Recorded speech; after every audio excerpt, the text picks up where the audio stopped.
Welcome to Your Story, His Glory with Janelle Burker. Today, joining us is Brenda Counts. If you did not catch part one of her story, you will want to go back and listen to that. Today, we are going to continue our conversation with her. Brenda is 69. She has been at Heritage for a good while now, 23 years, and we have gotten to know each other. To know Brenda is to love her. She has the most contagious, bubbly, kind personality. To see her is to see Jesus, and you will just fall in love with her too if you don't already know her. I'm excited to have this conversation and go a little bit deeper and find out authentically where she's been and how the Lord has drawn her to Himself through very difficult places. Brenda, thank you for talking with us again and continuing this conversation. On the last part, you did talk about how that once Chris passed, that you fell into a very difficult place in your life. Can we pick up there and continue talking about that? Sure. Yeah. What did that look like? I have been told before that now we don't call a nervous breakdown a nervous breakdown. Yeah. It's more of an anxiety episode or a continuous anxiety episode. So whenever you say nervous breakdown, that can mean lots of different things. What did that mean in your life emotionally and as things were continuing around you and you were trying to figure out life without your son? Okay. So I went into a deep, dark place but knowing that I was a Christian and I couldn't let anybody see that, I just sort of shut down, basically. I would get up and I would go to church, went to church the Sunday after we buried him, and put on a smiling, happy face and just tried to be what I was supposed to be, not what I felt like being. What I felt like being was just under the covers with my head and just leave me alone. I don't want to be around anybody. In the same token, I had another child that needed his mom, and I was trying to function and go about that. And so 3 months, I did that for 3 months. And one morning I got up and I was getting ready to go to work, and I had gotten dressed, done my makeup, the whole 9 yards, sat down with my devotion, my little bowl of cereal, and just started reading the Word. And I don't know, something just came over me. I started crying. And it's like, Chris is gone. He's really gone. It's like it just hit me. And I just kept crying and crying and crying. And I walked the floors. Kansas was at school. Roger was at work. And I had nobody to call that I felt comfortable calling except my pastor and his wife. And at that time, we were going to Calvary Baptist in Irwin. And a wonderful church. We just had a really good congregation there and church family there. But I after 2 hours, I'm hysterical. I've cried till I'm just, and so I picked up the phone and I called him and he answered and I said, I need some help. And I was crying. He's like, what's the matter? And his wife gets on the extension and they're trying to talk me through. And he goes, Brenda, where's Roger? I need to call Roger. And I said, well, he's at work. And, well, where's work, And he just, anyway, I can't remember. I must have given him Roger's phone number or something. I don't know. But he was working on that, and she was trying to get me calmed down. And finally, she got me calmed down enough to where she said, honey, I think maybe you need some help. Maybe you need to go spend a few days at Woodridge. And so I was like, I don't know, but I just know I can't stop crying, and I can't deal with this and everything. And she said, please tell me that you're going to be okay until somebody gets there. She said, I can come. And I said, no, I don't. I just want Roger. I just want Roger. So it took him about 45 minutes to get home. Well, he walks in and he sees what a shape I'm in and everything. And we talk and everything. And I'm still having episodes of crying. Anyway, long story short, I told him that they said they felt like I said, I need help, Roger. I can't do this on my own. Well, Roger's the type of person that if you break your arm or you have an accident and you need a doctor for, a physical thing at that time, by all means, go to the doctor. But anything mental, anything emotional, that's hogwash. He actually said to me, how can you call yourself a Christian and have depression? And of course, he didn't know. I'm not throwing him under the bus. He just really didn't know, because he's a strong, solid Christian, and he's secure. And my life has been taken from me. One of my babies. And so, anyway, I went and spent 4 days there, and it didn't really help me that much. But that's when I got into with my doctor, who is my doctor now, and he worked with me and we worked through some things and all, and got me on some medication, and I worked through all the grief and the guilt of taking medication. And that's one thing I really want to stress is, if you go through something like this, don't feel guilty for taking medication on a regular basis like that. My doctor is also a pastor, and it's taken him probably 16 years to get me comfortable to be, because I'll get okay, and then I want to go off of it, and then I end up right back where. But anyway, God was with me through all of that. He put me with that doctor I didn't even know him. That there was another God thing for me, and any other doctor could have had me. Who knows where I would have been, Right. So. And that was early 90s. And our attitude towards mental health, right. and medications for that was a lot different than it is today. Yes. We view counseling and therapy in a much more positive light than we did in the early 90s. Right. We looked at that as an affliction with you. What's wrong with you that you need therapy? Right. Aren't you strong enough? Aren't you a good enough You're Christian? A Christian. How can you just like Roger said, how can you call yourself depressed? How can you let yourself get depressed? Listen, I've said this before, and I'll say it again. I wouldn't wish this on my worst enemy. I would not wish this on anybody. It's not a pretty world to live in. It's very, and it's strong. And I look at it like this. It's like you open the door and there's that little flaw, and Satan jumps into it with all fours, and he gets a hold of you, and you've got God over here, but I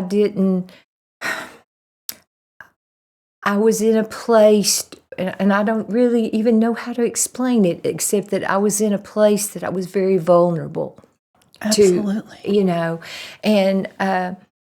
And when I learned, I got in with a Christian counselor, Art Webb, and the very first words he said to me was, Jesus wept. It's okay for you to cry. I thought I wasn't supposed to cry. I wasn't supposed to be sad. I was just supposed to pick myself up by the bootstraps and just go on, and life was going to get back to the way it was before. Little did I know life was never going to be the same, Wow. So I love that you're sharing honestly about how difficult that was. And I was thinking about how that it's easy whenever you've been taught, as you mentioned previously, that God and the police were the same. Mm-hmm. You do something wrong, you step out of line, and they're going to punish you. Yeah. And if you have that mindset of God, then that means that the things that are happening to you are a result of you doing something wrong. Right. And I think sometimes we recognize that if I'm the one who's done something wrong and God is punishing me, then that means that I can be angry at God because He must be angry at me. Yes. And when we have those wrong concepts of who God is, and you mentioned previously that God loved Chris more than you could ever have loved him. If we really lean into the character of God and recognize His attributes and how He loves us and treats us, then we can't lean into the anger in a way that we are justified to have. We can be angry and we can talk to Him about that, but we're not justified in our actions. Because that is not the character of God. So, in your as you mature in your spiritual walk and understanding of who God is, then you come to better understanding of how we live within the world that we have been placed. Right, exactly. And God has always been there for me. He's always been there with me. But I was just in such a dark place at that time that I won't say I forgot about Him, but I knew He was with me. But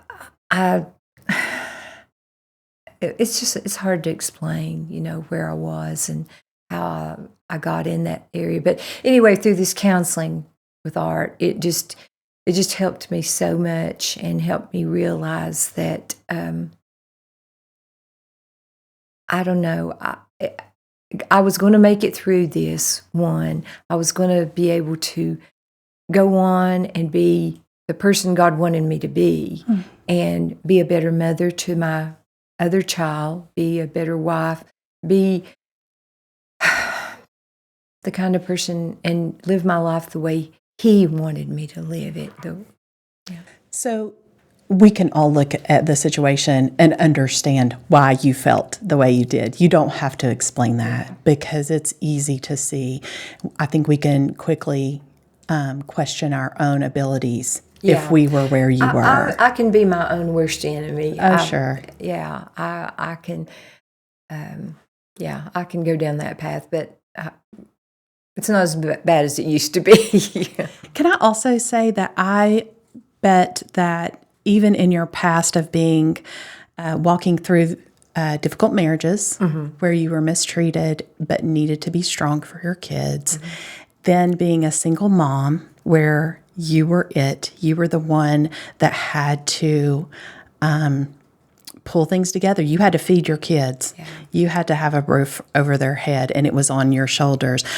I would also say that probably gave you the determination and the willingness and the fortitude to say, I'm like you just said, I'm not going to stay here. I am going to care for my other child. And I'm going to let this experience bring me to where I need to be in Christ.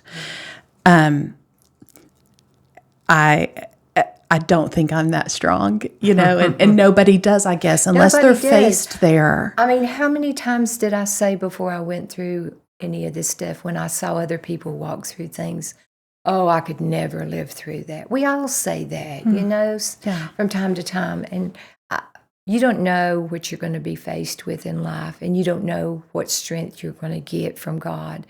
You don't know. None of us know. I mean, I don't know what I'm going to live through tomorrow, but I do know now that I've got a God that's going to walk me through every bit of it, just like He's walked me through all that I've already been through, and always will.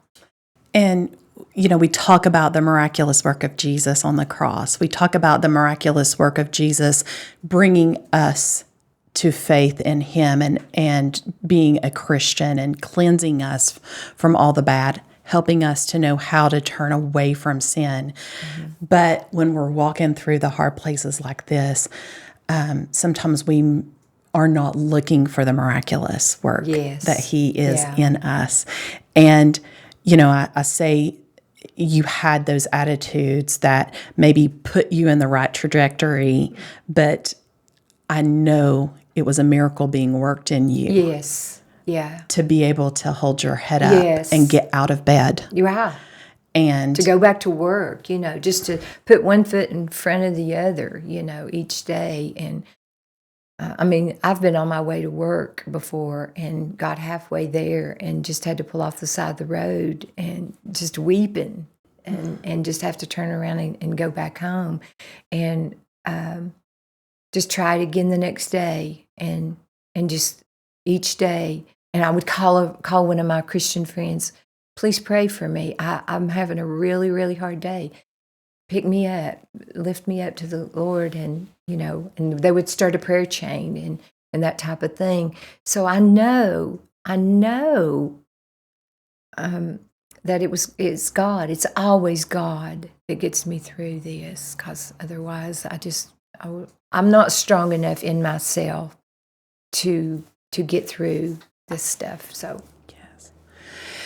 So, Brenda, this has been heavy to hear about and walk through, but your difficult places that the Lord has brought you did not stop with the death of Chris, even with the death of Erica and Nicole. Will you tell us a little bit more about what God walked with you through as you were experiencing another loss? Okay. So when Chris died, I had a 9-year-old, Kansas. He was my little grasshopper, I tell you, full of himself. He was just completely opposite. Chris was laid back, easygoing, just smooth. I call him smooth. Kansas was putting me in the high chair, feed me, put me down, let me go. I've got places to go and people to see. And he never stopped. It just went full force all the time. I guess he had ADHD, and the doctors wanted to put him on it at one point, and that was back when the only thing was available was Ritalin. And I'd seen so much bad from that, but sometimes I wish that I'd Mama needed some rest. Yeah. But yeah, so he was 9 when Chris died, and we just continued life. And he went to school, and we stayed in church. And I remember we were having Bible school one year, and I was the director over it and was kind of forced into the situation and didn't know what I was doing.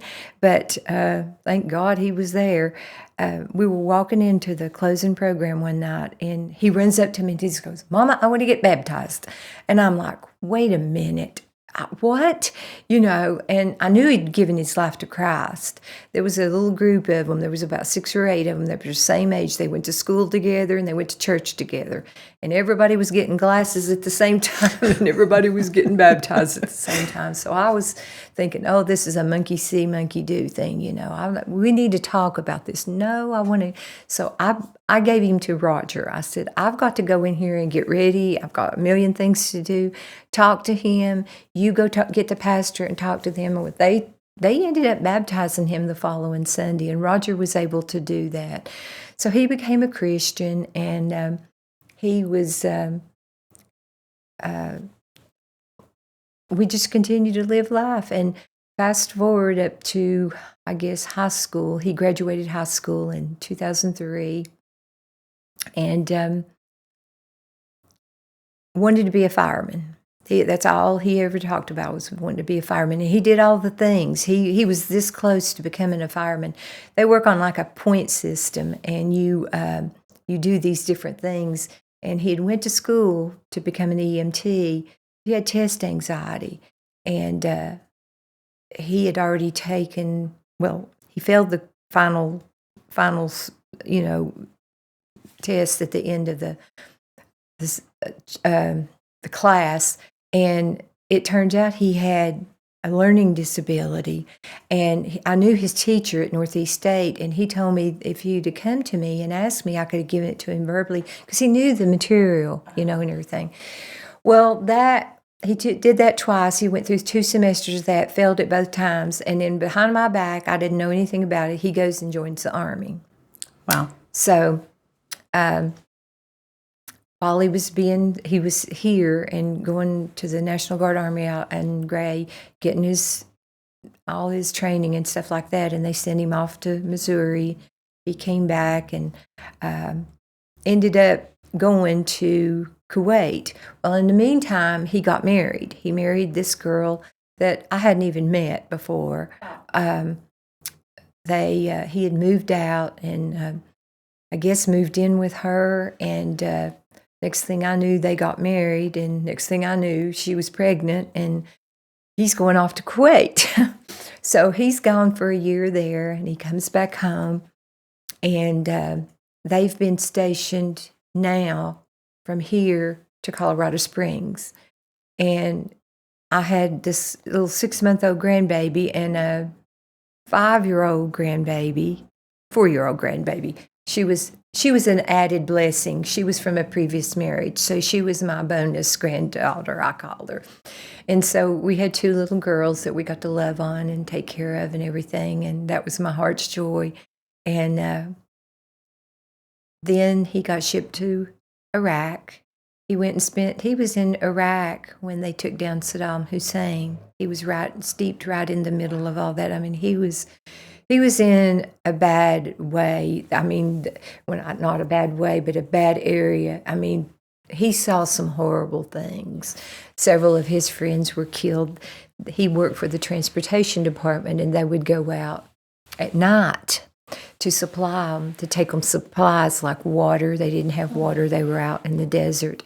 They didn't have food. They didn't have gasoline. They would take these big tankers and stuff out to them. So, needless to say, he was in a lot. There was a lot of AIDs, whatever those things are called, just bombs, and he saw a lot of bad things. But he came home to Colorado Springs, and then they went through a period there where they were not getting along, and they ended up divorcing, and she moved back to Tennessee. Her mother was from Kingsport and was living here, and he got transferred to Fayetteville, North Carolina. Great. Can we pause talking about Kansas and talk about a little bit of what you were walking through with Chris? Where were you with that loss? How had the Lord changed you or brought you, or were you still in a deep depression? At that time, I was doing really well because, like I said, I'd gotten into the doctor that was able to help me with, some counseling. There's a counselor at our church, as a matter of fact, that I counsel with on an as needed basis, even to this day, and then medication, and so I was doing okay. You never get over the loss of a child. I know it's hard for people that haven't walked through this to know, how to talk to people, or how to come alongside them, how to help them. If I could say anything, I would just say, be a shoulder to lean on. Be there for them to talk to when they're having their down days, because you might get up for 6 months and be able to function fine, and then one day you're just down. It just hits you, and you have an awful day. But as a whole, I was doing fine. We were still working and living the life, and trying to come out from under a lot of financial burden that we had acquired through Chris's illness and all and stuff. But God was good there too. He just supplied everything we needed. I love that you say just be a shoulder also for that person who is hurting. It's a heavy shoulder to carry. It is, and we can pray, but I think as Christians and friends, we want to know what to say Right. or what not to say. So in you saying just be a shoulder, that takes some pressure off Right. of knowing or doing or saying the right thing. Just be there. Is that what you're saying? Just be there. And I will say this, everybody is different. Some people, when they lose a child or they go through a traumatic situation, they put it on a shelf and they don't want to visit it anymore. They don't want to pick it back up. They don't want to talk about them. I could not ever do that. I want to share my memories of my boys with you or with people. I want people to ask me, hey, how are you doing? If you ever need to talk, let's meet for coffee or just call me. I've had people say, call me anytime, day or night. And that's what I tell other mothers that I have come alongside. I've had the privilege of coming along with a few and meeting them and hearing their story. Sometimes I think we get it in our heads, especially if you're the type of person that I am, that you want to fix everybody. You want to fix every situation. That meeting with somebody is going to be, oh, I got to say the right thing. I got to do the right thing, or I've got to, just have all my T's crossed and my I's dotted. Sometimes all it means is just sitting there and listening. Just let them rap. They might not even make any sense, but they just need to get this stuff out. They need for you to hear, somebody to hear it, and for them to realize that these feelings that they're having, like, I forgot what he looked like.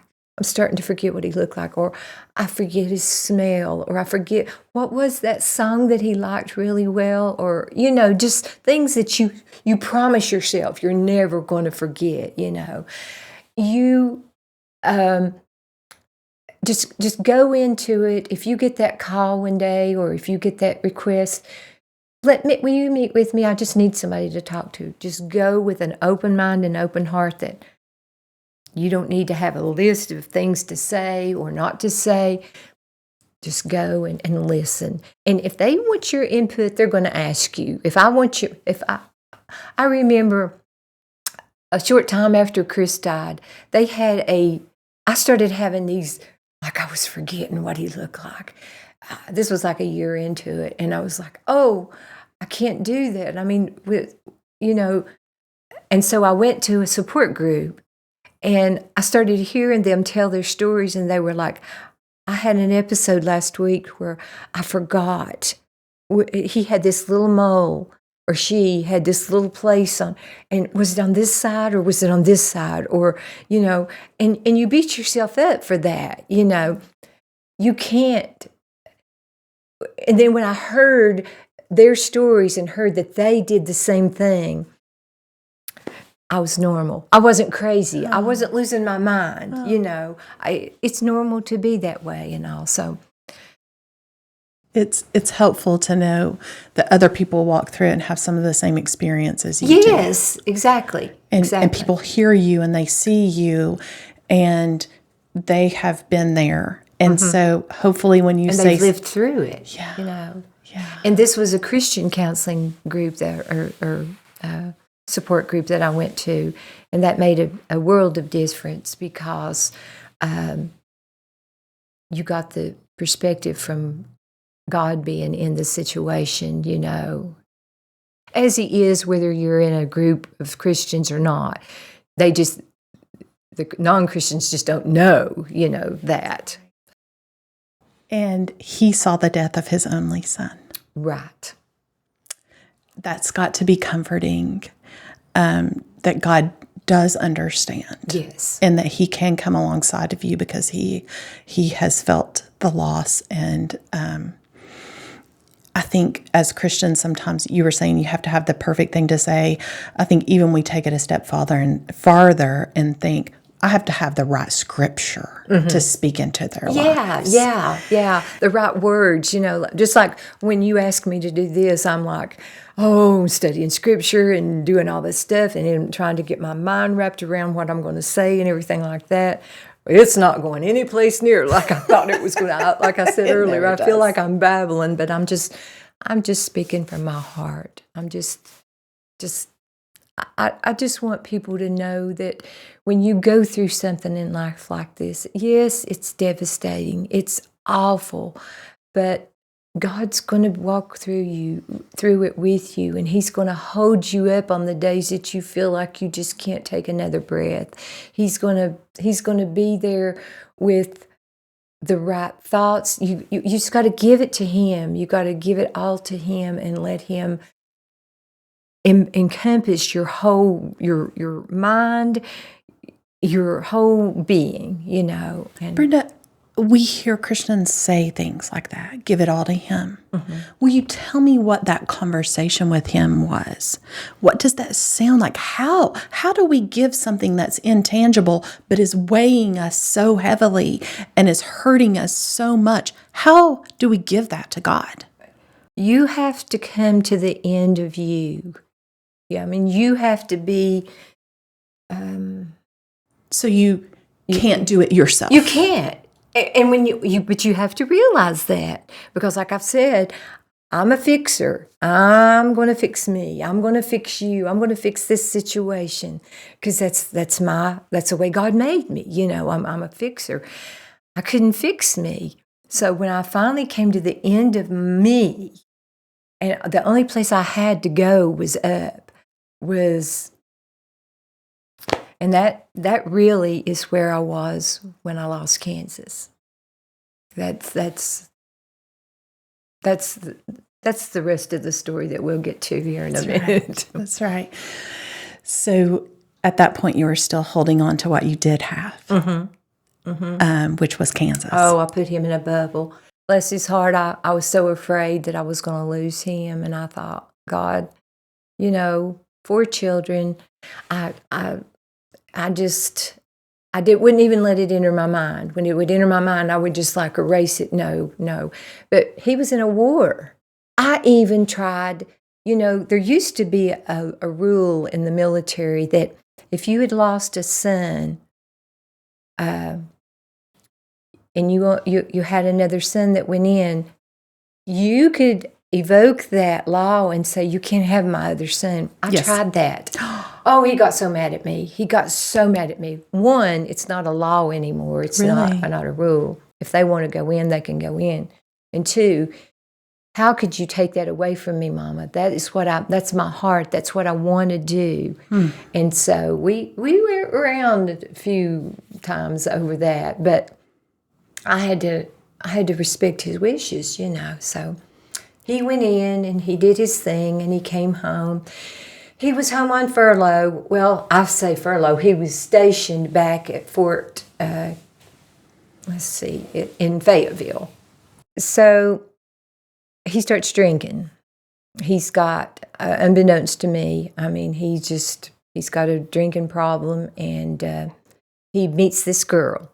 Now, he's been divorced. He went through a really nasty divorce, and he meets this girl, and he even brought her home in February for us to meet. And she had 2 children from a previous marriage, and it was a shock. They just walked in one day, "Here, Mom, this is the girl I'm going to marry," and blah, blah, blah. And so, that was a whirlwind weekend, and he goes back. That was in February.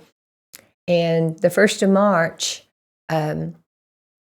he was at a party one night, and he was outside, and he tripped and fell, and he hit the back of his head, and he got a blood clot. Well, we had Megan with us. She was 4 by then, and me and her and Roger were at Dollywood. And I got the call, and they said, "You need to come to the hospital, Cape Fear." It was the hospital in, not on base, but in Fayetteville. And so we rush home and grab a few things and drive 8 hours to get to them and get there. And he's okay. They gave him some blood thinners and stuff like that, and it dissolves and everything.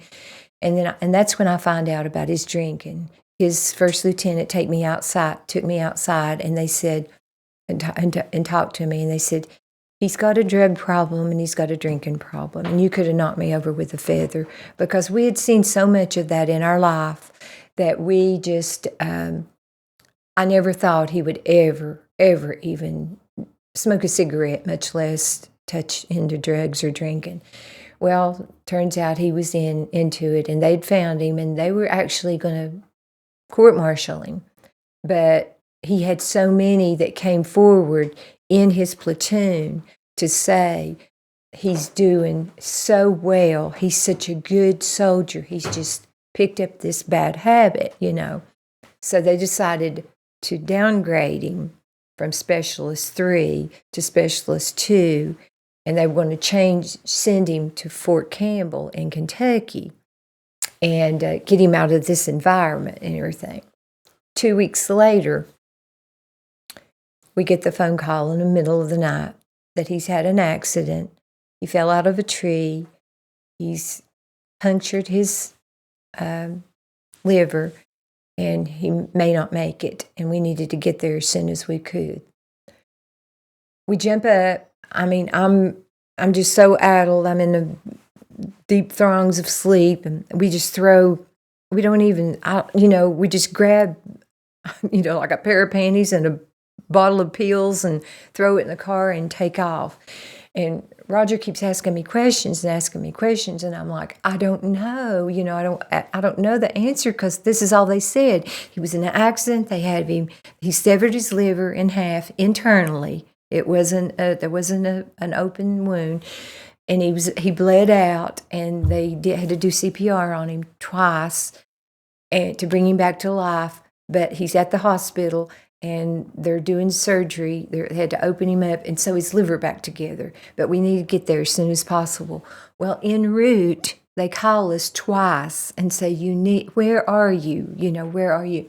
And I knew then, it was really dire, but we were doing 80 miles an hour. We couldn't do anything more. So we get there at daybreak, and we go in, and they sit us down, and they tell us what happened. So he was at this house.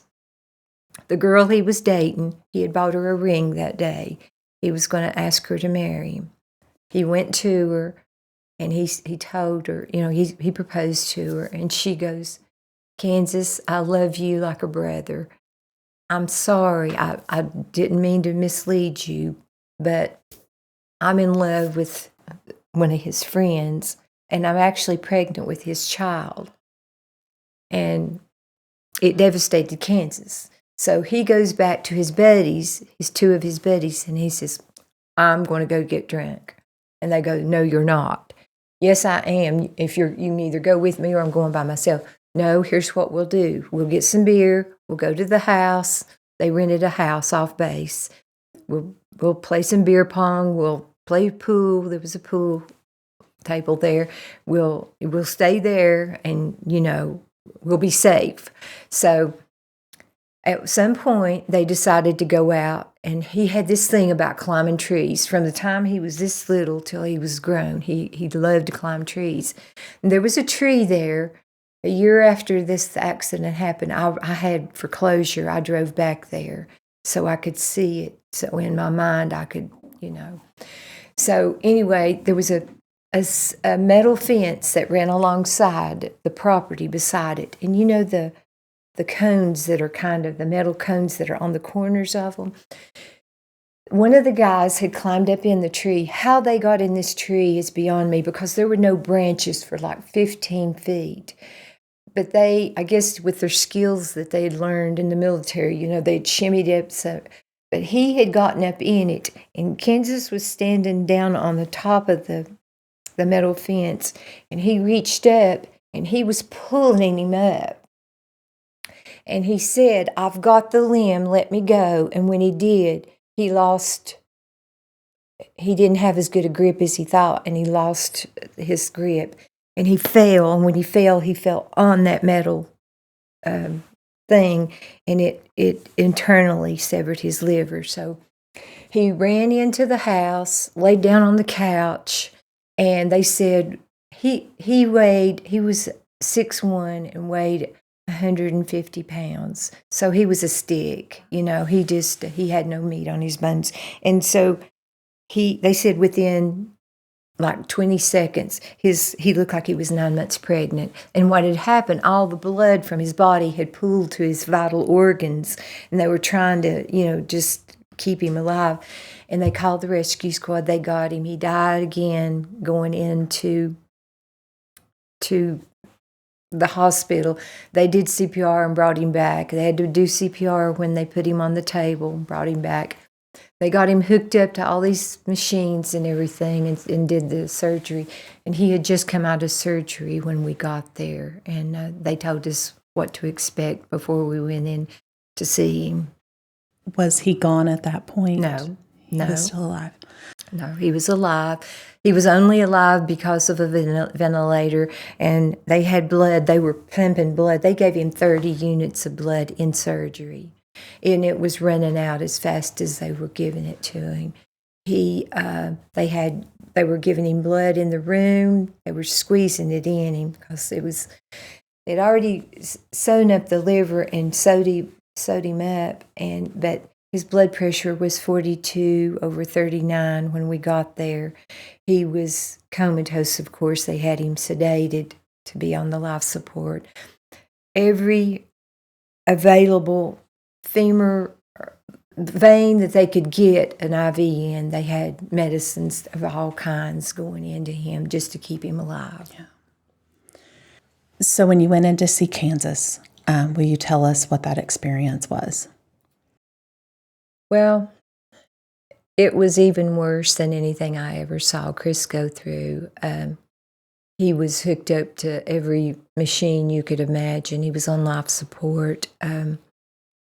His blood pressure, as I said, was 42/39. And at that time, I was a nurse. I'd been to nursing school, and I knew, all these machines and stuff made sense to me, and I knew how dire the situation was. I think, of course, I broke down and had lots of questions. They had him in ICU, and I just tried to observe and get as close to him as I could. It was hard to even get near him because of all the wires and tubes and stuff. But it was devastating, to say the least. I had just seen him less than 5 weeks, and he was in good shape, and then just to walk into this, but I knew that it was probably he wasn't going to last long. We didn't have any idea how long, but didn't know how bad the situation was until a few days later. So. And I'm sure they were just trying to see how he was going to respond and exactly. if that was going to Just to, he had just been out of surgery for 2 hours, so, you're just waiting to see, is this going to function? The liver is the one organ that you can have just one little piece of it, and you put it back, and with all the right medications and everything like that, it will grow back, and it's not like a finger that will, part of it's gone, or a kidney or something like that. You've got to have pretty much the whole thing. But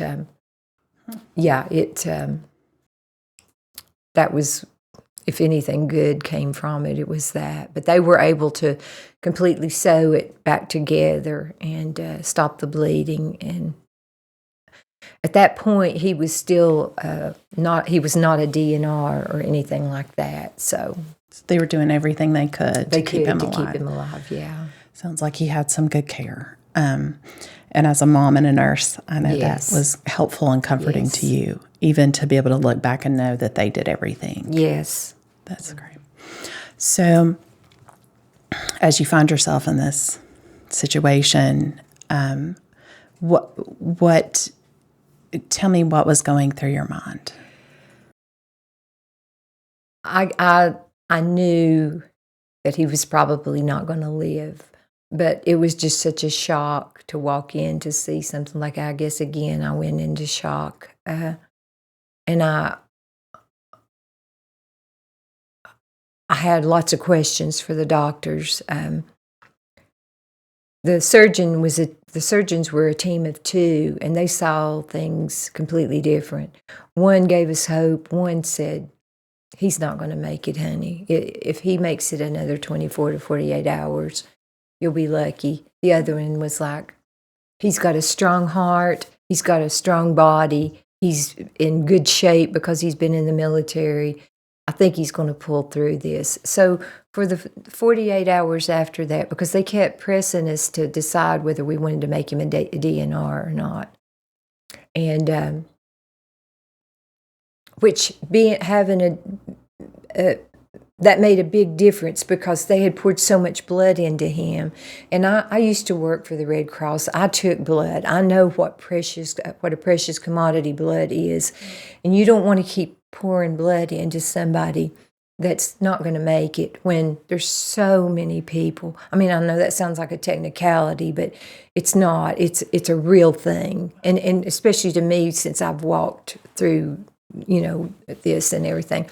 But I called back home. We had a lady in our church, Tandy Ward. She doesn't go there anymore, but she was my next door neighbor, and she was our go-to to bring updates to the church for prayer requests and everything. And as soon as I got my bearings with him and everything like that, I got on the phone and called her and told her the status and everything, and told them how to pray, And so within the next 48 hours, we had went from making him a DNR and stopping the blood and just continuing to give him the blood pressure medicine and the stuff that would sustain him enough, long enough to see whether the liver was going to kick in and do what it was supposed to be doing and all. Normally they would stop everything that was life-saving, okay? Mm-hmm. So, and then in comes the other doctor, and he goes, but he's like I said, he's got a strong body and everything like that. So we took him off of life support. I mean, of the DNR. And so it was just a few days of just chaos, basically, just not knowing what to do, not knowing the right thing to do and everything. And I cannot speak for the care he got. I cannot speak for the care that my son Christopher got at MCV, and I cannot speak highly enough for the care that he got at Cape Fear Hospital. It wasn't the Army hospital, it was the community hospital and public hospital, and they gave him the best care. The ICU nurses there were so wonderful to us and to them. They took such good care of us. And in the meantime, all the Army was coming in, all his people, all his compadres, the gentleman who was the general over the whole base there, and it's a huge Army base, and his wife had been on a 6-month stint in Korea. He flew in the middle of the night. He was at the hospital the next morning to meet with us. They were all there, supported us. They were so good to support us and just be by our side. And I remember one of the first sergeants, I forget all their titles and stuff like that, but I'm pretty sure it was one of the first sergeants, was married to a Philippine lady, and they were great Christians. And his first lieutenant was a great Christian too. As a matter of fact, after his Army career, he got out after 10 years. He went on to be a missionary, and he is now a missionary in Japan, which that's a story for connections. For a connection that we have in our church. Yes. Yeah, he has a church there. But I was surrounded by Christian people, and those young kids that were in the military, they come alongside us, and they just took us in and adopted us and took care of us. But when she walked in the room, when the first lieutenant's wife walked in the room, and I can't tell you how, I mean, you can only keep a hospital room where, things are going on. I mean, he had a rectal tube for his bowels. He had a catheter for his urine output. They would have to hurry and pop a needle and they'd just throw it in the floor, and just do all these things at any given time. She got down she first came to me and she gave me a peace lily and she hugged me and said, God has got this. I've got confidence. God has got this. She went over and she got down and just plastered herself to the floor and got down and started praying and for God and crying out to God to save his life. And it was so meaningful to me to know that I was surrounded by a group of Christians, and because you don't know when you walk into settings, like that and everything. But we had a good, and then they brought the chaplain in, and he was wonderful too. So we had a lot of support there. God is good to give you comfort. Yes. In that moment, and with people that were strangers. Total strangers, yeah. And see, we had the people back home. I would call Tandy sometimes twice a day, and I could feel those prayers. I could feel, we were staying in, it's like a Ronald McDonald house, but for the military, it's called a foster house. And we were staying there, and we would come and go, and I would stay at the hospital for 16, 18 hours and just go back long enough to get a shower and maybe get about to eat and maybe get some rest or whatever, but just regather my thoughts, away from the hospital setting and everything. As it continued, he continued to spiral down, and about day 5, we saw that, his numbers were just not doing well at all. He just as we thought that we were going to have to make that decision and let them know what to do and everything, the Army steps in. They converse with the hospital. They get their doctors involved from Walter Reed, and they tell us that we're going to take over his care now. He's ours. We own him, basically, which was fine with me. We're going to fly him and you on a medical helicopter to Walter Reed, and we're going to continue his care there, whatever it looks like. Okay? So. Is that common? Yes. And so when they had done all they could do, he at that time was still on life support. And so we had it scheduled twice, and it fell through because of the condition he was in. He dropped, and it was like, oh, it's not a good time to do that. But he finally got to a stage where it was safer to move him. We didn't know. He could have died en route, just like that. So anyway, we got to Walter Reed. They got him in ICU, got him settled, and we got up there, and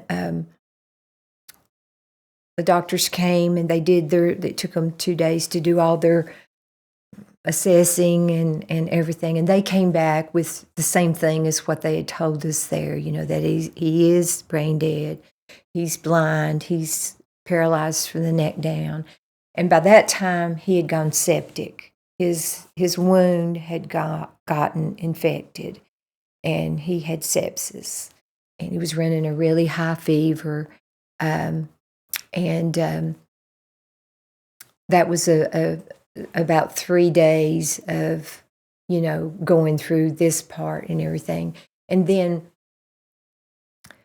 they had an ethics committee, and I don't know if you're familiar with an ethics committee, but in a hospital, when you've got somebody that's in a shape like that, what they do is they get a pastor or chaplain, whatever. They get all the doctors that are involved in this person's case together, and they have what they call an ethics meeting, and they bring all their knowledge to the table, and they take a look and see what they recommend as far as what kind of outcome this is going to be. So when they had that meeting, then they called us in, and they were all there, and they all gave us their opinion, and the neuropsychologist was the one holding out. He just always held out, both at Cape Fear and at Walter Reed, because it's just hard for them. Not an ego thing, but it's just something that And a lot of them, it's their beliefs. They just don't like, to go that route. But anyway, whatever it was, he was the only one that said, let's give it a few days. But so they told us, okay, what we're going to do is it's your choice. But we are going to move him to our hospice unit. And when you get ready, if something doesn't happen on its own, naturally, when you get ready, we'll do whatever you want us to do. In other words, take him off life support. So all along, even from day one, my husband, it's killing him. We haven't talked much about Roger, but he adopted Kansas when he was 9 years old. And he was his only child, and he wasn't his biological child, but his biological father was never in his life. So when he walked away, he just walked away.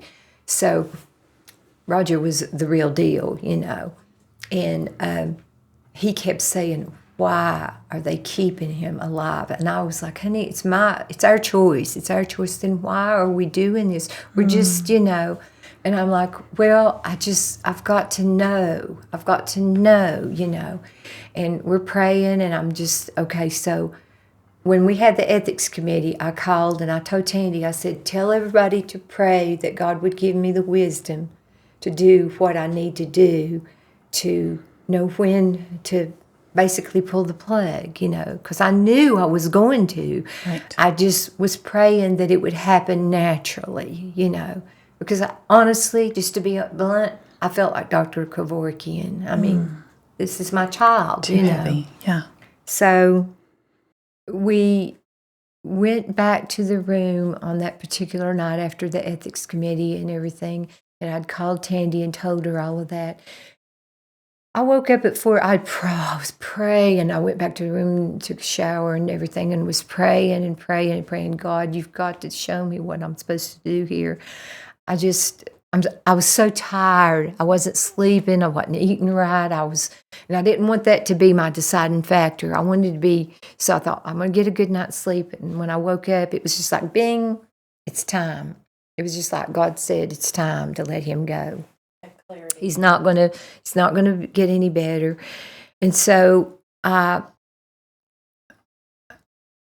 got myself ready, and I was going to let Roger, I wanted some time to myself with him, but we lived about 2 blocks from the hospital, and in Washington, D.C., it was dark, and it wasn't really safe for me to go.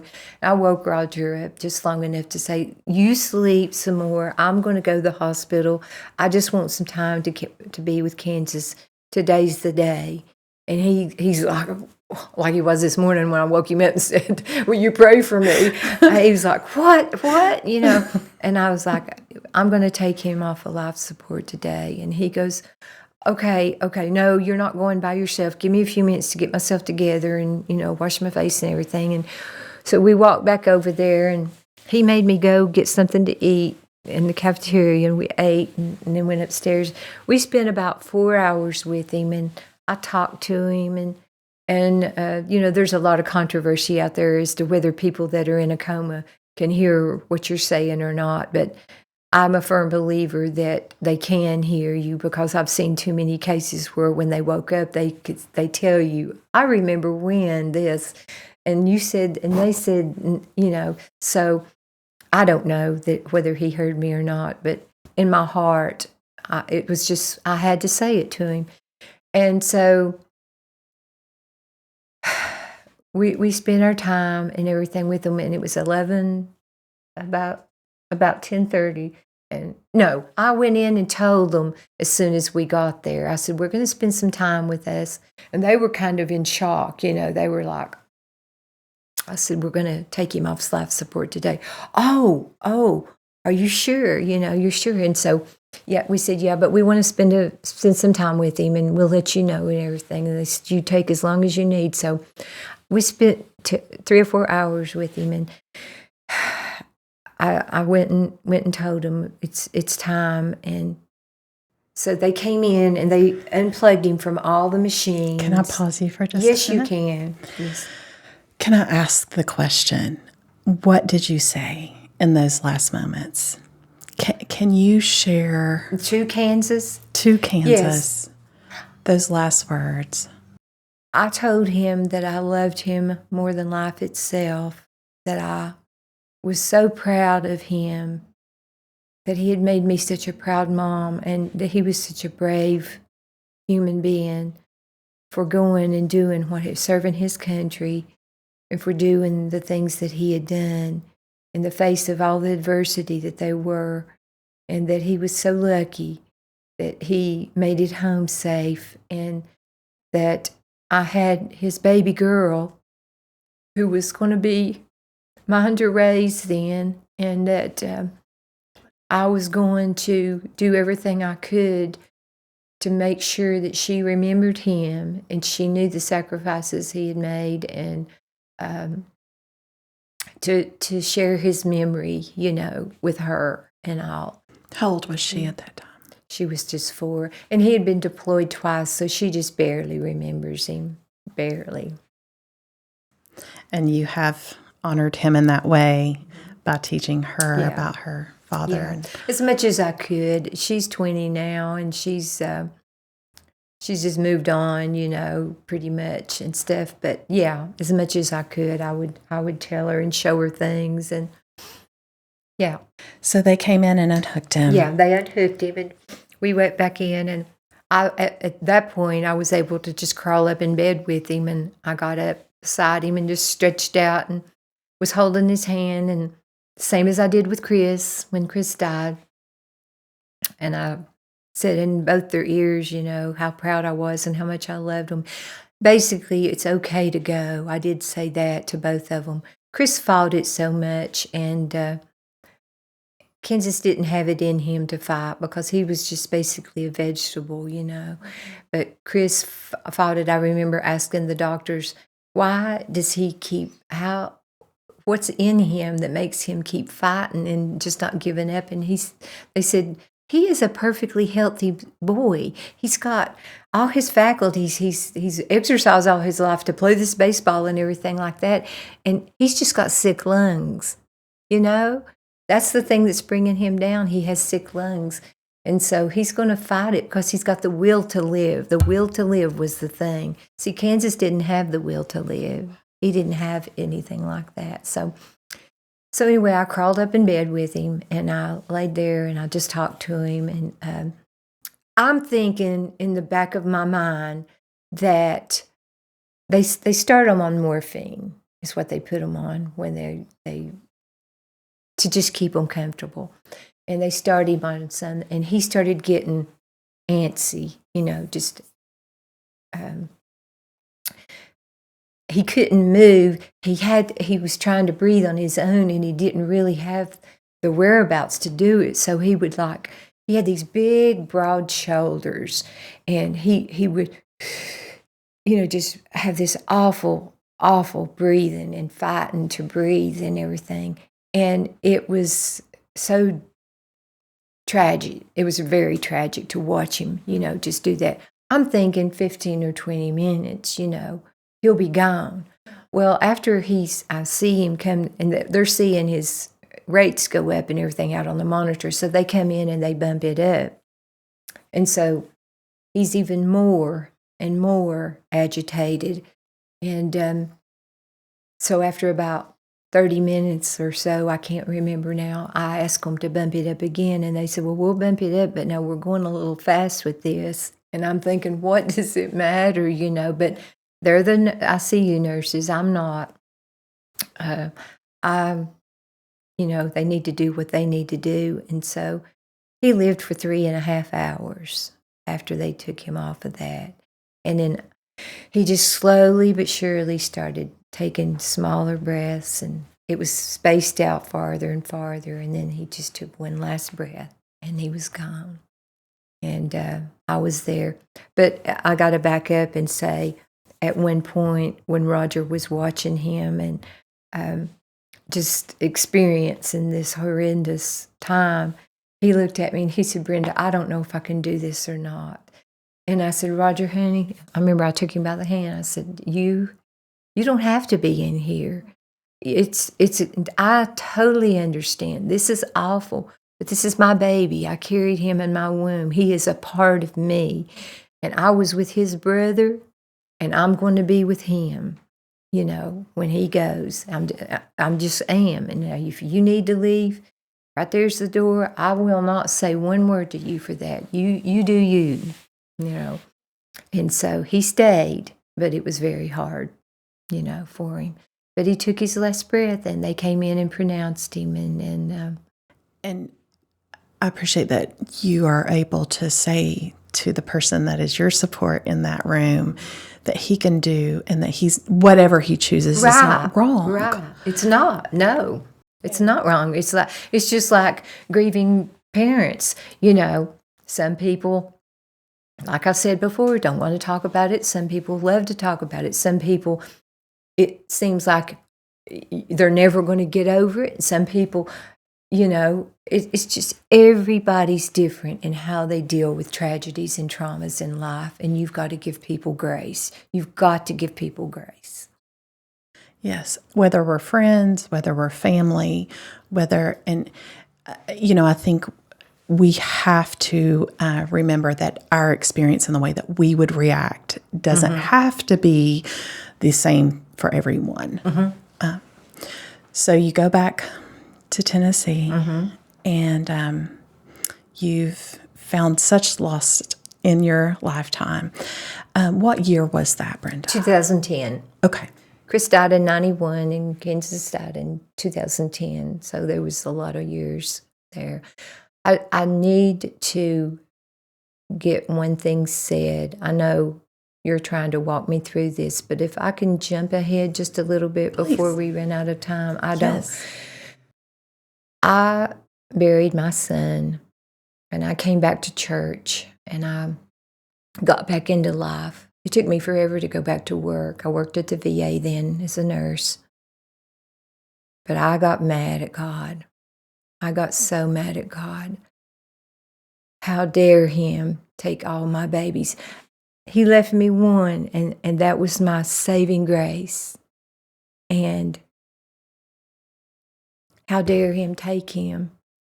And some of you that are listening to this right now might be cringing. You might be, gasping and everything like that. But God is a big enough God that he can take anything I throw at him.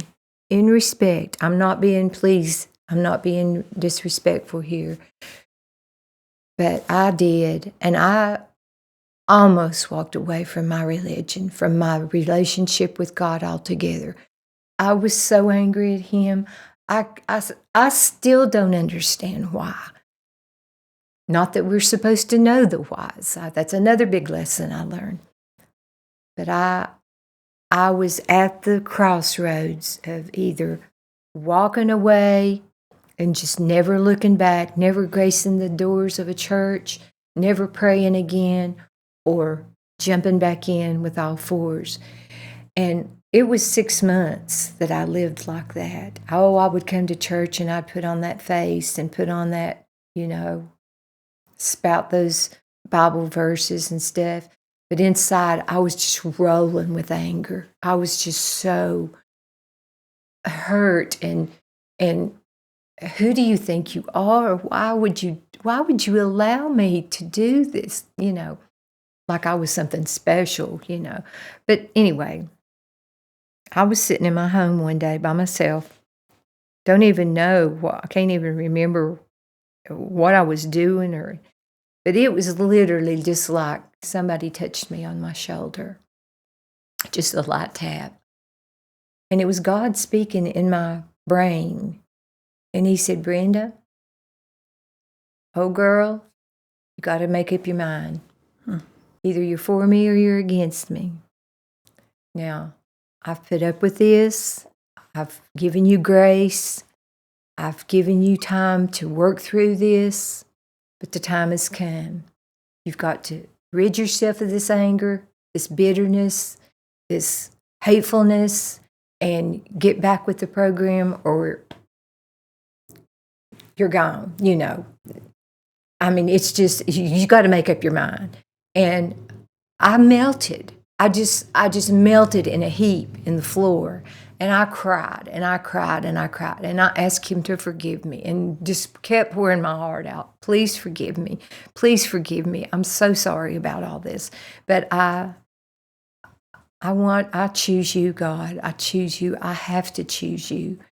You got me through all of this. You're the one that got me through. And these were your kids anyway, And I mean, it wasn't that made it a magic formula and overnight I was okay, But I was able to rid myself of all that bitterness and that almost hate and the whys. The whys are a big thing. I don't think a lot of people realize how much whys, work on us in life. You see a little innocent kid out here that's just playing with a ball and they run out in front of a car and get hit by a car.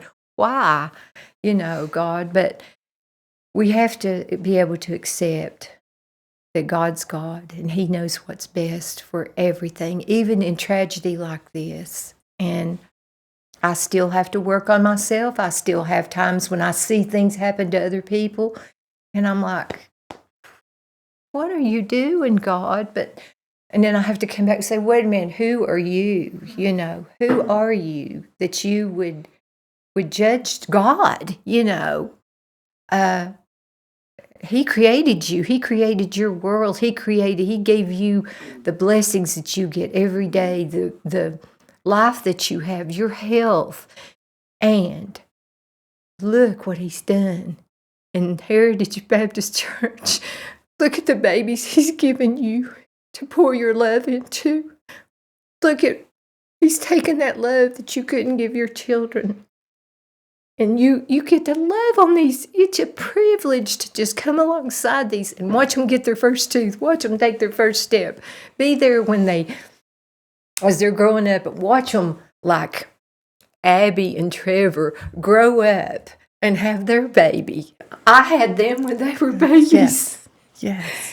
So it's such a joy. I thank you for recognizing that the whys can be a formula for destruction. Yes. And they're worse than the anger, I think, for me anyway. It justifies our anger, right? Yeah. It justifies all the things that we think should have happened or shouldn't have happened. Yeah. And it takes our eyes off of who God is in that experience. Exactly. So, and when you take your eyes off of God, you've lost it all. I mean, I would come to church and I would see these families and they would seem to be perfect, and their little kids, they had 2.5-point kids and everything seemed to be going perfect with them, and the grandkids are the ones that would get me, and everything, and I would be like, you robbed me of grandkids from Chris and more grandkids with but it was all, I was making it about me, and it wasn't about me. It was about what He does in people's lives and what He will do in your life if you will allow Him to come into your life and recognize that. And it is such a privilege. Amen. If anybody out there that's got a baby that I get to take care of now and everything, you just don't know what a joy that is and what a blessing it is to be able to come alongside you and kiss on your babies and love on them and even change those poopy diapers, I love that. And what I also hear you saying is you walk through and you say, okay, God, I'm going to look at the good and your blessings on me. But it is as you see the different stages that you may have expected in your life. It's easy to pick back up on but look at them, why not me? Right. So it's a constant battle in our lives. In It is a constant battle. It's not like, okay, I got here and now everything's going to be okay. Sure, yeah. I mean, I'll be okay. I went through a season this past year that it was some of the worst depression. I didn't think I was going to come out of it. I went through about 6 weeks that I hoarded myself up in my house. And I didn't want to be around anybody. I didn't want to I just couldn't. I couldn't do people. I couldn't do church. I couldn't do. Just something got a hold of me, and one day I was just like, it was again one of those God moments. I was like, you have got to get yourself over this. You've got to get back out there and make yourself be back in there. God's got a purpose for you. He's got babies for you to love on and to take care of, and things to do in the church, and people in your neighborhood to because I come alongside some of my elderly people and help them from time to time, and I mean, I've got a life to live, and God's got a purpose for me, and I don't know what from day to day what it's going to be, but as long as I've got a breath in me, I want to take that love that I would be given to my boys and maybe my other grandchildren. I want to give it to.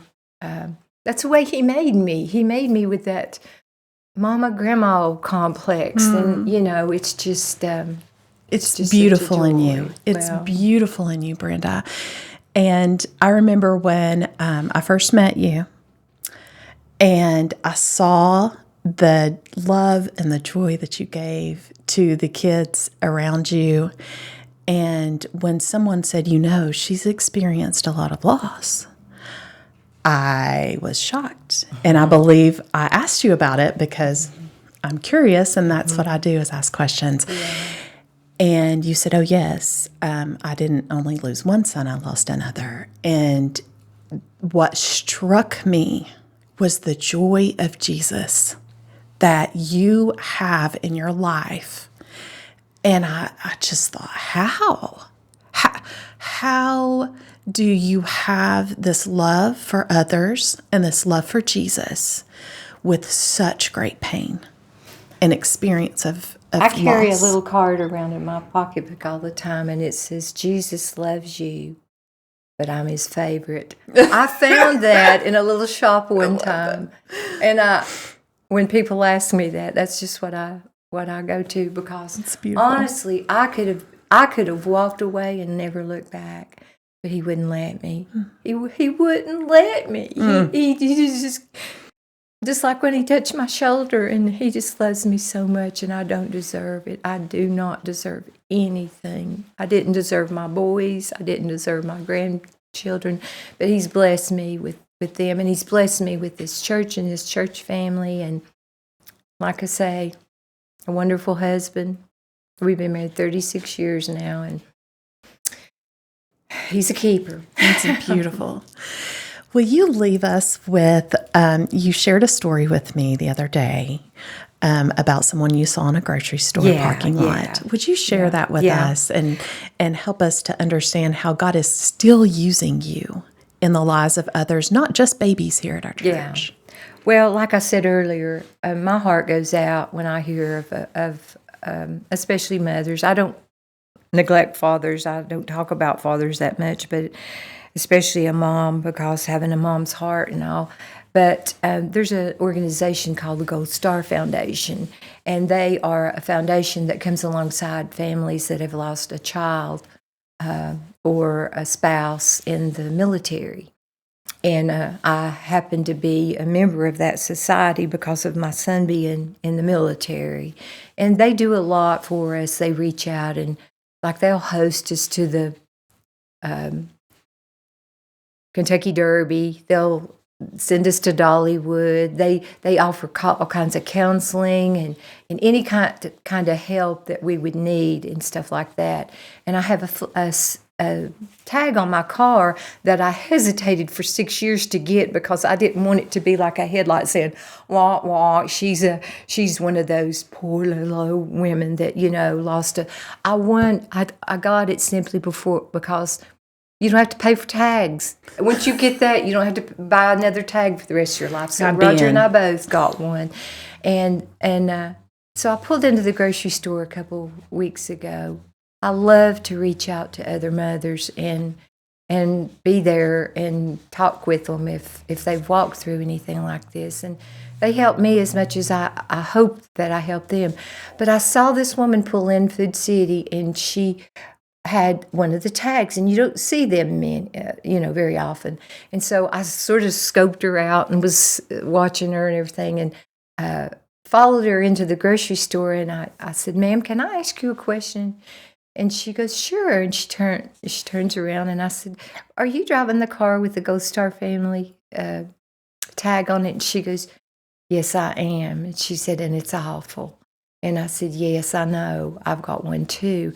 And we were in shock. I mean, she was in shock, but we were just like, and she grabbed me and she hugged me, and we just started talking about, our situation just a little bit, just touching on it. How long's it been? Was it your child a girl or a boy? And I was like, "It was my son." She said, "My son too." And she said, "He got killed in 2009, and he got hit by a landmine." And, so, and I told her that just briefly that my son was on base and had an accident and all. But we had a moment to share, and she was a Christian. She said, "But I'll see him again one day." And I said, "Well, I will mine too."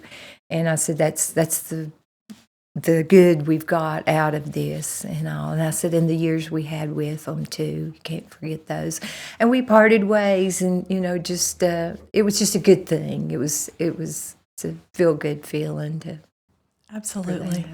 And just like you're willing to share to a perfect stranger, I'm grateful that you're willing to share here with a friend, and friends that we do know and friends that we won't, that we may never know, that you're going to touch with your story.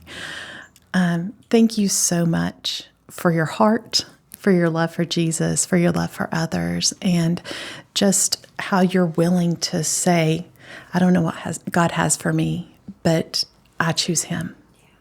I do. He chose me. That's right. That's right. Brenda, thank you for sharing your story for his glory.